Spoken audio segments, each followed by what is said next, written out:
Hai Sobat Investor, selamat datang di Islam Invest dan kali ini kita akan membahas saham Bank Bumi Arta ya. Saham yang sedang panas-panasnya di Indonesia karena dia naik cukup tinggi ya di hari bursa tanggal 26 Februari kemarin itu naik sangat tinggi sampai 24,82%. Kenapa bisa setinggi itu? Salah satu alasan yang paling kuat adalah karena Bank Bumi Arta dikabarkan akan diakuisisi oleh Sea Group ya. Bagi yang belum tahu Sea Group itu adalah perusahaan yang berbasis di Singapura ya, yang merupakan induk perusahaan dari Shopee dan juga Garena. Ini adalah Sea Group yang merupakan induk perusahaan dari Shopee, Garena, dan SeaMoney. Yang kalau di Indonesia ShopeePay ya. Itu perusahaan yang cukup besar di Singapura dan juga sudah listing di Amerika. Nah, perusahaan ini dikabarkan akan mengakuisisi Bank Bumi Arta. Ya, beritanya sudah santer ya. Ini akuisisi Bank Bumi Arta (BNBA), Sea Group merapat ke OJK. Ada lagi IHSG koreksi parah tapi retail nafsu beri Bank Mini. Bank Mini itu salah satunya adalah BNBA ya, tercatat 5 perbankan berhasil melesat kencang dipimpin oleh Bank Bumi Arta (BNBA). Lalu apakah prospek dari BNBA itu secerah itu sampai kenaikan harganya sangat fantastis dalam beberapa hari terakhir ini? Kita lihat bersama-sama ya. Berita lagi, kabar diceplok Sea Group ini jawaban BNBA. Jadi beritanya udah sangat santer ya di Indonesia, naik sampai 24,82%. Ini adalah laporan keuangan dari BNBA. Saya ambil dari situsnya Indo Premier ya, karena sekarang BNBA ini belum mengeluarkan laporan kuartal keempat. Ini laporan keuangannya masih kosong, jadi kita hanya bisa lihat laporan yang terbaru adalah di kuartal ketiga tahun 2020.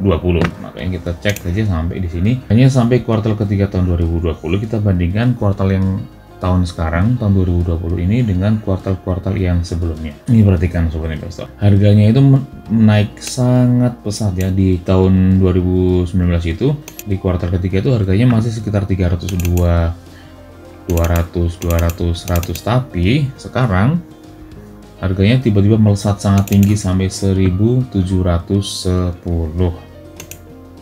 Ini jumlah lembar sahamnya masih sama ya. Dan market kapitalnya tiba-tiba melonjak drastis dari yang tahun lalu sebesar 690 miliar rupiah, tiba-tiba melonjak menjadi 3,9 triliun rupiah ya, naik sangat tinggi sampai 5 kali lipatnya. Wow, luar biasa sekali antusiasme investor-investor dan trader di Indonesia ini. Sedangkan kalau kita lihat ya, kasnya hampir mirip saja dengan tahun lalu 46 dan sekarang 47 miliar. Asetnya juga hanya tumbuh tipis 7,1 sama 7,8. Ini kalau utang nggak usah kita hitung ya, karena bank itu tidak bisa dijadikan patokan utangnya untuk menilai sebuah fundamental. Yang penting adalah ini, ekuitasnya juga masih sama persis 1,5 triliun, dan pendapatannya juga ternyata bahkan malah turun ya. Tahun 2019 itu di kuartal ketiga pendapatannya 491 miliar dan sekarang bahkan turun menjadi 483 miliar saja. Laba kotornya juga turun, laba operasionalnya juga turunnya juga cukup dalam ya, dari 49 miliar sampai hanya menjadi 38 miliar. Dan ini net profitnya juga ternyata turun juga cukup dalam, dari 37 miliar hanya menjadi 30 miliar saja. Dan Bank Bumi Arta ini belum membagikan dividen Sobat Investor. Dengan earning per share-nya bahkan juga turun ya, tahun 2019 16,19, sedangkan di tahun 2020 ini hanya 13,24 saja. Nah, ini yang menarik Sobat Investor. Price to earning ratio-nya melonjak. Tahun lalu tuh hanya 18,65 saja ya di kuartal ketiga. Tapi sekarang melonjak sangat drastis sampai menjadi 129,15 kali ya price to earning ratio-nya. Padahal kalau kita lihat, kita baca dari atas ini, fundamentalnya hampir tidak berubah, bahkan malah cenderung turun. Di beberapa titik yang penting ini, kayak kas naik tipis ya, kayak revenue-nya turun, operating profit-nya turun, gross profitnya turun, bahkan net profitnya juga turun, tapi harga sahamnya naik sampai ini price turunnya dari 18 sampai 129, naik sangat tinggi sekali sobat investor ya.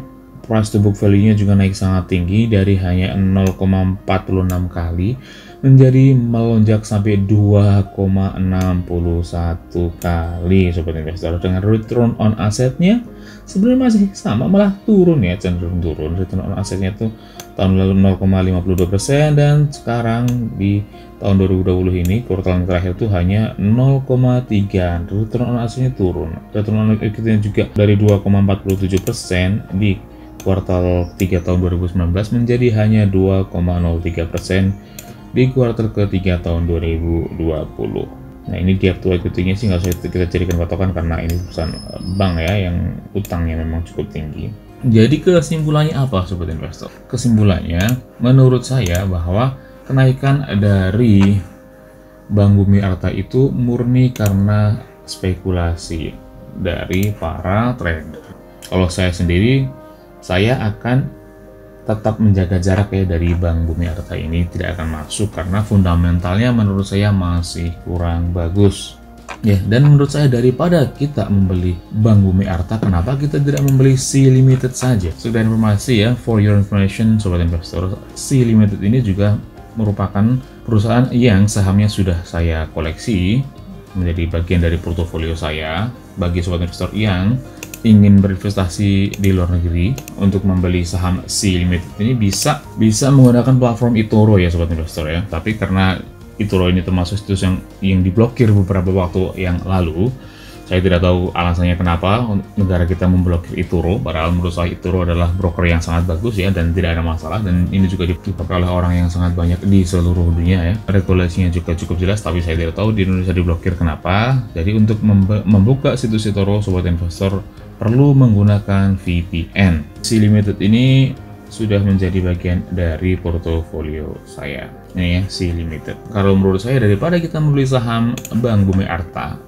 yang fundamentalnya juga untuk sekarang masih kurang bagus dan menurut saya kenaikannya yang fantastis itu hanya digerakkan oleh spekulasi semata, menurut saya lebih baik jika kita membeli saham Sea Limited saja sekalian yang fundamentalnya juga lebih bagus.